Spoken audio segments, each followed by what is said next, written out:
I'm living in a 3,000 square foot home in the Berkeley Hills of San Francisco Bay. I have 6 housemates between the ages of 21 and 38.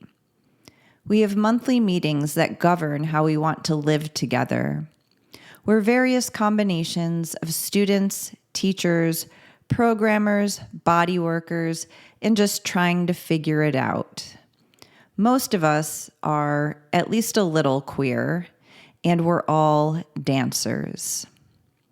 The center of our home is a sprawling great room absent of furniture, with the exception of a piano and a few cushions that line the perimeter. The great room is dedicated to movement. At any given time, you might find someone rolling around on the floor at 2 p.m, someone singing and playing piano in the early morning, a community yoga workshop on a Sunday followed by a potluck, or a 50-person themed dance party that goes all weekend. In spite of living in this vibrant, creative community, most of the time you will find me alone in my bedroom or wandering the forest just beyond our door. I'm in one of the darkest periods of my life, and I don't know it yet, but I've come here to heal. I'm in remote grad school, my idea of a sabbatical. My compact white wooden desk looks out onto our sprawling green lawn, anchored by an oak tree, and visited regularly by fox, owl, and wild turkey. I keep dark chocolate bars in my desk drawer. These sustain me during long days that alternate between thinking and daydreaming. I've just returned from a rare vacation in Costa Rica. While travel was regular, vacation was not. Normally, my travel was exclusively tied to work, teaching yoga or workshops at the confluence of women's sexual liberation and leadership. I'm tired and settling back into my routine. As I pluck away at a paper on relational development, I reach into my desk for some chocolate. I find a mystery bar wrapped in gold foil and pink paper, something small batch and artisan. I crack it open. It's delicious. But where did it come from? Before I know it, the entire small bar is gone. 30 minutes later, my eyes get heavy. I find it hard to focus, and the words on my screen start to blur.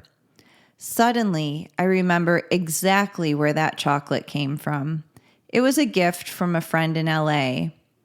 I realized that I had, in fact, just eaten an entire cannabis chocolate bar. Oh, no. I decide to seize the moment and head out into the forest. Perhaps I can ride out the trip there. In the woods, the sounds and smells are amplified. The leaves are neon green. I see novel layers and textures in the soil. The familiar trail shapeshifts into new curves and angles. I run into a coyote just off the trail, and paranoia creeps in. I can't focus anywhere, and a sleepy heaviness washes over me. I turn around and head back home for a nap. I sink into the familiar comfort of my bed and descend into deep sleep. I dream that I'm in a large bed cradled in a billowy white comforter. 2 stunningly sleek pit bulls, one black, one brown, slowly approach the bed. Some part of me is aware that I'm dreaming. As the pit bulls approach, I'm simultaneously filled with terror and calm. The part of me that knows I'm dreaming knows that there is something significant about this dream. I had had more than one terrifying run-in with pit bulls and carried an outsized fear of them in my body. The first was early in childhood, when my animal-loving little sister went to pet a pit bull and it snapped at her, just barely breaking the skin from the corner of her eye to the corner of her lips. Whenever my mom retold that story, she emphasized how lucky my sister was that she didn't have the whole side of her face ripped off. Much later, when I was living in Venice Beach, California, I would run my dog Snugs, a small but solidly built black and tan mutt, most closely resembling some combo of rat terrier and miniature pinscher, alongside my beat-up beach cruiser for exercise in the morning. One day, as Snugs and I raced past the park, I first felt, then saw, an off-leash pitbull lock in on us. She was alert, captured. No sooner she was flying through the air in leaps and bounds across the field, fixated on Snugs. I pedaled furiously and lifted Snugs into the air by his harness as a pitbull now ran beside me, lunging and snapping at him. I screamed for help and crashed my beach cruiser into a fence just as my neighbor opened the gate to that fence and ushered us inside. Somehow, we were both unscathed, other than some scrapes on my knuckles. That wasn't Snugs in my first run-in with a pit bull in Venice, but it was the one that seared fear into my body. So I'm in Berkeley, having this dream, and I'm aware that I'm dreaming. The two pit bulls approach the bed with slow, deliberate steps.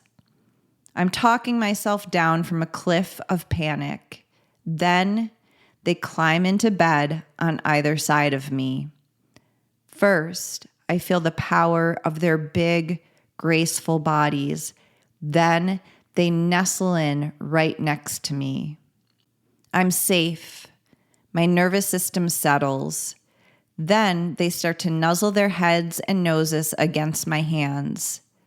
Fear heaves through my chest. I slow my breath. I settle. Their big mouths open and they gently lick my hands. Oh God, I think, and then realize there's nothing to fear. We all fall asleep, cuddled up together.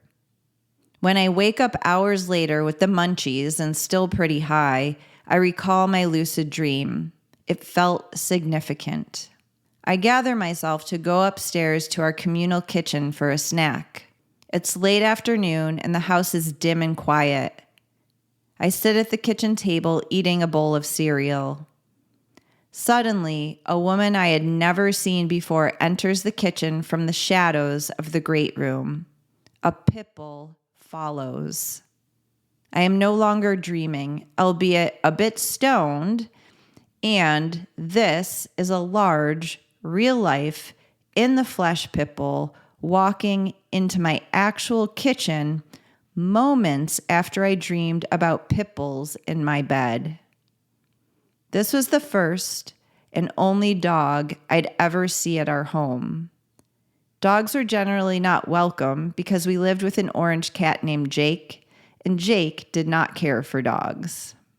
Inside the eerie quiet of late winter, the woman walked with slow, deliberate steps over to the sink and poured herself a glass of water. The pit bull followed close behind in the same steady register. I managed to speak and stumbled through an exchange with the woman. It turned out that she was someone that had once called this house home.